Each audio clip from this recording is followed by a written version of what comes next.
Today on Overdrive, a haiku, a cherry blossoms, a constellation-filled night, Subaru STI. Count them, that's 575, because I'm a super genius. And because you have to get poetic when you're talking about the WRX STI. A car born as the car for enthusiasts who were, different, like you and me. Then went on and convinced the world that it was amazing. Sold out to the man and went mainstream. And then, well, we all know how the story ends, and we'll get there.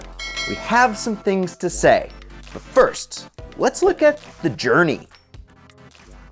It's a company named after the cluster of stars we call the Pleiades, a constellation that you can see on a winter's night. Japanese astronomers had another name for it though. They called the cluster six stars, or Subaru. And they've always been a little bit different. In the early days, they made cars with flat engines that had all-wheel drive decades before Audi introduced the Quattro system. But they were pretty much unknown in the 80s. Different doesn't always really sell. So to boost their advertising and get the word out, they decided to go racing. Or rather, they decided to take racing seriously. They had actually been racing in rallies since 1972, but they were pretty meh. Then, in 1989, Subaru created Subaru Technica International, or STI, complete with an emblem that's the color of a blossoming cherry tree. Why? Because Subaru loves poetry. I thought we established that already. Yeah, and Subaru's new Skunk Works produced a 220 horsepower Legacy RSRA, and it was driven 62,000 miles in just 20 days. Where? Well, averaging over 130 miles per hour, and that is really damn impressive. But it wasn't dominating rally. In 1992, they built the Legacy STI, which is cool, but they knew that they needed an all-new rally car to bring home the trophy. Wow! Okay, and are you ready for this? Because, well, listen up. Their new World Rally car was, of course, the World Rally Experimental, or WRX, a rally car built on the smaller Impreza line instead of the bigger Legacy, and it was fast. Then it got even faster in 1994 with the WRX STI. And it was hot. Hot enough to start a rivalry that would become one of the greatest rivalries ever. The Evo versus STI battle that still rages in all of our hearts. But that's actually not who Subaru had set their sights on, believe it or not. While Mazda was gunning for Mercedes in Le Mans and Honda took on Ferrari with the NSX, Subaru set their big eyes on their national rival, Toyota, who was making waves in rally with the Celica, which they ended up beating, and at first it might have been a fluke. That's a story for another time for sure, but the TLDR of it is that Toyota cheated and then got disqualified. And that opened the door up for Subaru and the total newcomer Mitsubishi to start taking flags. You see, Subaru would win the WRC title 3 times in a row. Yes, not 1, not 2, but 3, proving that it wasn't just a fluke. And they'd go on to create possibly one of the greatest cars ever, the impressive Impreza 22B STI. All that rally success gave them confidence. And in 2001, they gave us Americans the WRX for the first time and rewrote car culture forever. They introduced the Bug-Eye WRX, which is the second generation of Impreza WRXs. It made more power, was a little bit bigger, and the STI version got a 6-speed. Subaru still had no idea how to make interiors though. They still don't, but who cares? It is mostly plastic inside. I mean, the new WRX STI was faster than the old one, and it made 276 horsepower, which is somehow the same as every other Japanese high-performance car. Funny, I wonder if there's a story on that. The point is, the plucky little Subaru had done it again and brought pure rally power to the public. Except Those of us living in the States, well, we still didn't get the STI version. We did get a bug eye WRX, which are rare as hell. We just had to wait until the blob eye in 2002 to experience the STI. And as soon as we did, car culture was rewritten because the STI was cheap, it had 4 doors, and it could run down bona fide sports cars with ease.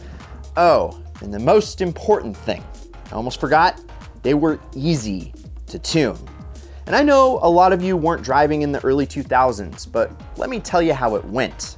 You go to a meet on a Tuesday, and it's a few Civics, a single Eclipse, and a handful of Supras and RX-7s. You go to the meet the Friday after the STI hit the US shores, and that's the only thing you could see from fence to fence. It was a rally car, but it was also one of the best track day cars too.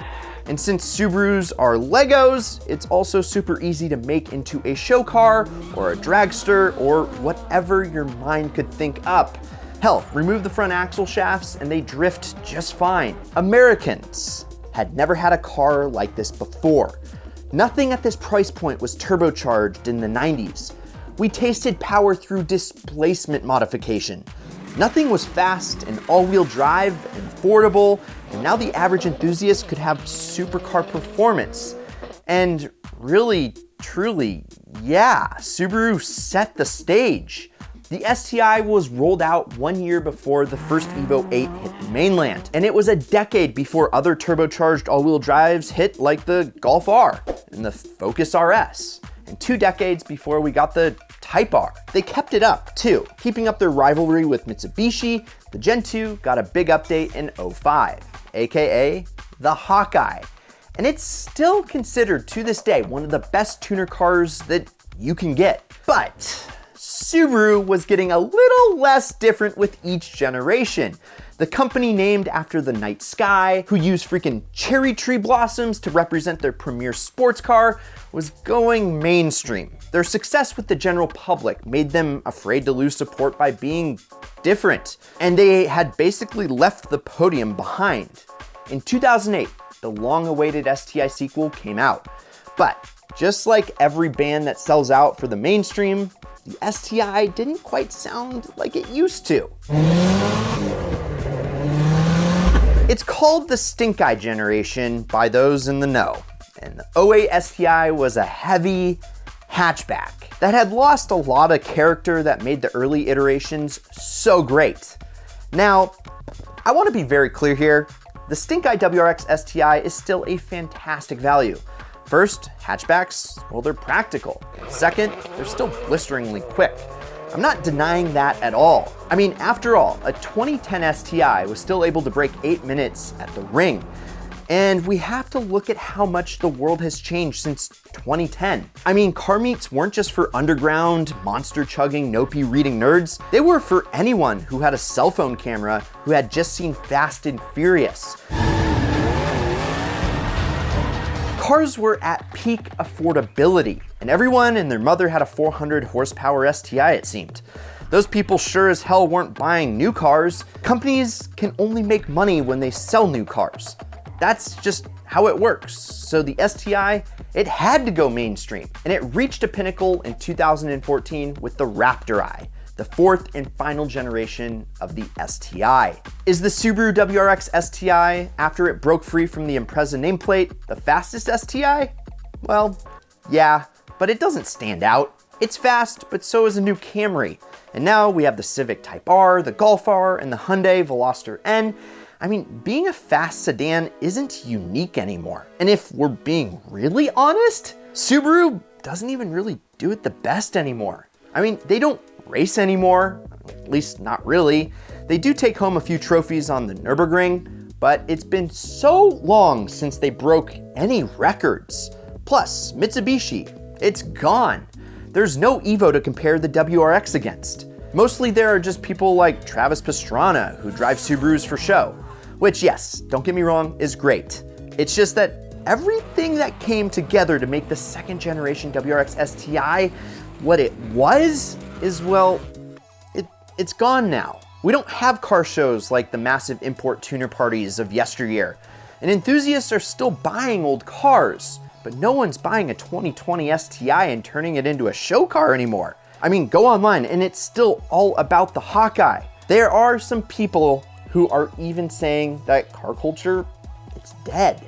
That since the average person doesn't want crazy, and these new generations are growing up yearning for electrics, or worse, self-driving cars, that us old farts are just clinging onto the past. And apparently, that's how Subaru feels. I mean, since they announced that the new WRX would not have an STI variant. I mean, at least we got Toyota to give us the GR Corolla to give us a taste of modern rally, but I'm really curious about what y'all think. I mean, you are all watching Ideal, so I assume that you like cars, and you are the future of car culture. What do you think the way to save it is going to be? Do we have to learn to love and tune electrics? Or do you think we'll see a resurgence of the underground where, gas cars are still run illegally at night? Let me know down in the comments below. Otherwise, thank you for watching this episode of Overdrive.